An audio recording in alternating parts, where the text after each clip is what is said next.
Some of us who have lived for a very long time like to say to ourselves, we already know about something, even if it happens to be a bit new to us. Been there, done that is the popular saying. It's sometimes called bias reinforcement. And it makes us rigid in our thinking as we move from our 50s into our 60s and onto our 70s. And on reflection, I think I have to admit that it has sometimes applied to me too. What we sometimes consider confident certainty might actually be a limiting factor. So how do we compensate for that when we want to be open to something new? I've got a story for you.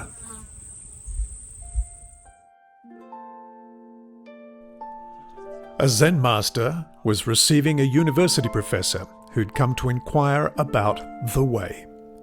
The master served tea, and he filled his visitor's cup and continued pouring even as the cup overflowed. The professor exclaimed, "The cup is full.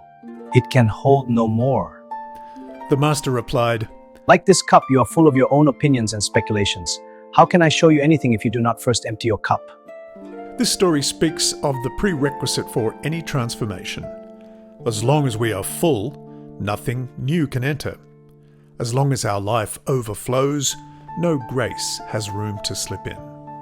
To simplify is to empty the cup, to create space for what is not yet here, for what we cannot foresee, for what perhaps awaits us beyond what we have planned. And yet, this empty space frightens many of us. We fill it compulsively, as if emptiness were a problem to solve, rather than an opening to welcome. We have a free moment and immediately seek to occupy it. We have an empty closet and immediately think about what could fill it. We have silence and immediately turn something on to cover it. But emptiness is not truly empty. It's full of presence, full of possibility, full of what can only emerge when we stop saturating it. Silence is not the absence of sound, but the presence of listening.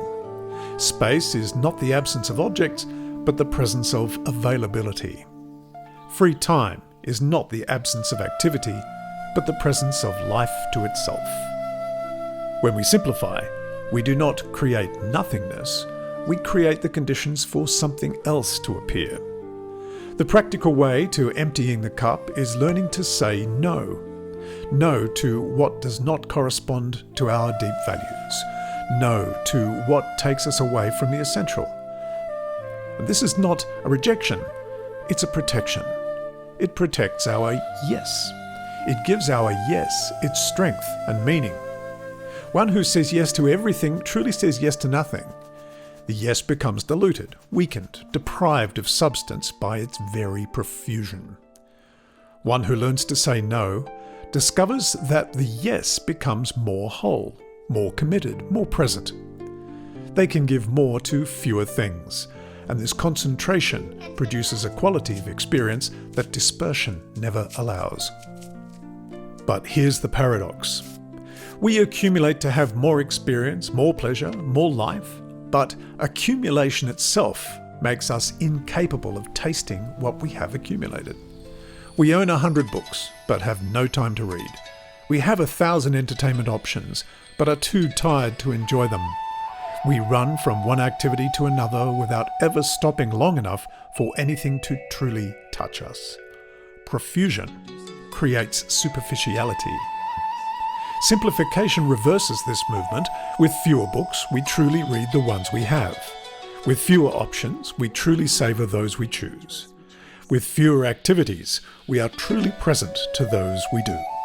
Quality replaces quantity. Intensity replaces extent. Presence replaces dispersion. To simplify is not to impoverish experience, it is to intensify it, to make it perceptible again, to stop skimming the surface of a life too full, and instead dive into the depth of a life that has been freed.